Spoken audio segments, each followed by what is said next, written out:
यह कहानी 2108 के आसपास की है। मैं सरकारी नौकरी करता था और उस समय मुझे भूटान बॉर्डर के पास एक ग्रामीण इलाके में पोस्ट किया गया था। ऑफिस के समय ढीले थे, इसलिए मैं आमतौर पर दोपहर 2 बजे के करीब घर चला जाता था। बिजली की आपूर्ति गांवों में अनियमित थी और मैं उस समय गेमिंग का बहुत शौकीन था, इसलिए मैंने पास के शहर में किराए पर घर लिया और रोज मोटरसाइकिल से 35 किलोमीटर ऑफिस आता जाता था।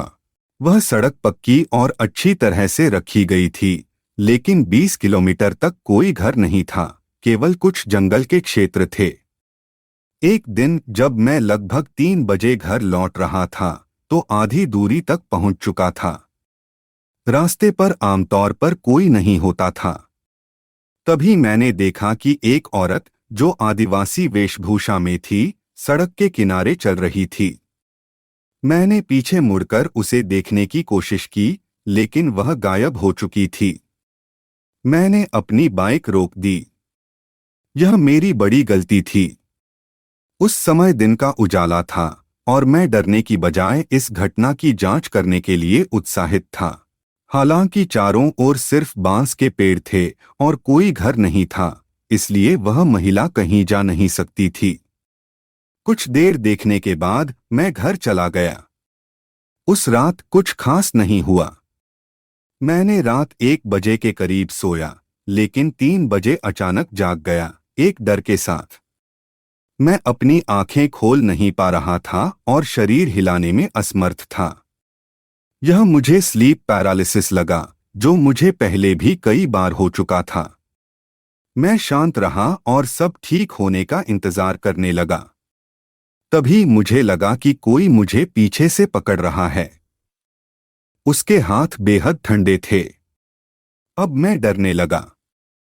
तभी मैंने एक आवाज सुनी, तुम मुझे नहीं जानते, मेरा नाम जानकर क्या करोगे? मैंने धीरे से कहा, मुझे अकेला छोड़ दो। उसने जवाब दिया, मैं तुम्हें नहीं छोड़ूंगी। मैं हमेशा तुम्हारे साथ रहूंगी। मैंने पूछा, क्यों? उसने कहा, क्योंकि तुम मुझे ढूंढ रहे थे। अगले दिन मुझे बुखार आ गया और मैं ऑफिस नहीं जा सका। उस रात फिर वही हुआ, लेकिन इस बार मैंने कुछ नहीं कहा। उसने मुझसे पूछा, क्या तुम मुझे पसंद नहीं करते? मैंने कोई जवाब नहीं दिया। फिर उसने कहा, मेरे पति ने मुझे मार डाला था। उस गांव में जाओ और पता करो। अगले दिन मैंने ऑफिस में अपने सहायक राम को यह सब बताया और हम दोनों उस गांव गए। वहां के एक चाय वाले से बात की, जिसने बताया कि कुछ दिन पहले एक लकड़हारे की पत्नी फांसी पर लटकी हुई मिली थी।